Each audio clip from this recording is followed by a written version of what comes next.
Hey there, it's Captain Mike again. Today, I'd like to go over a different fly that I like to use back in the mangroves. That's a little more of a traditional pattern for me.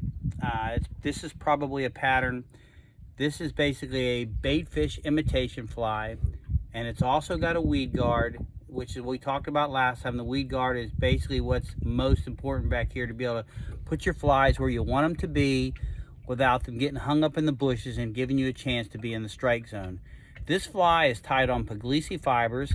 It's basically a rendition of Enrico's backcountry brown. This definitely isn't as pretty as the flies he ties, but it's got the same colors. It works just as well. And what I found over time is the sparser I tie the flies, the better the material works with the water, and it works better than having a real thick brushy fly that's just too much material. So I do tie them thin now. I've gotten smarter, and I want you to think about a chameleon when you think about maybe some of your flies. By that I mean, if we catch a fish back here, if it's a snook, it's a darker brown. If it's a redfish, it's a darker red.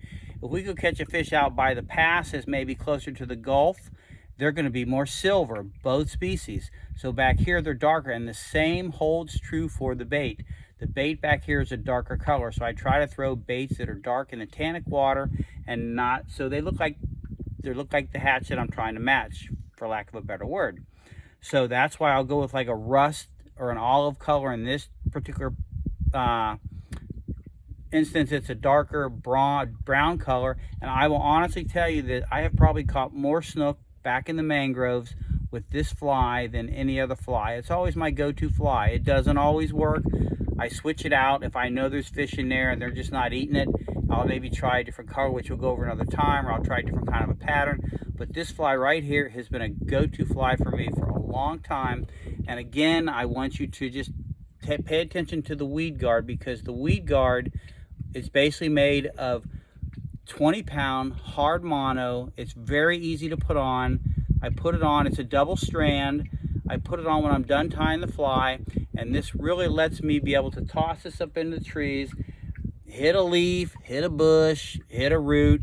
It doesn't stick real hard because it's light, just like the bend back we talked about last time, and then it drops. And when it drops, it basically drops pretty close to where you want it to be, in that zone where the shadows kind of meet in the light, where the fish live, to give us a chance.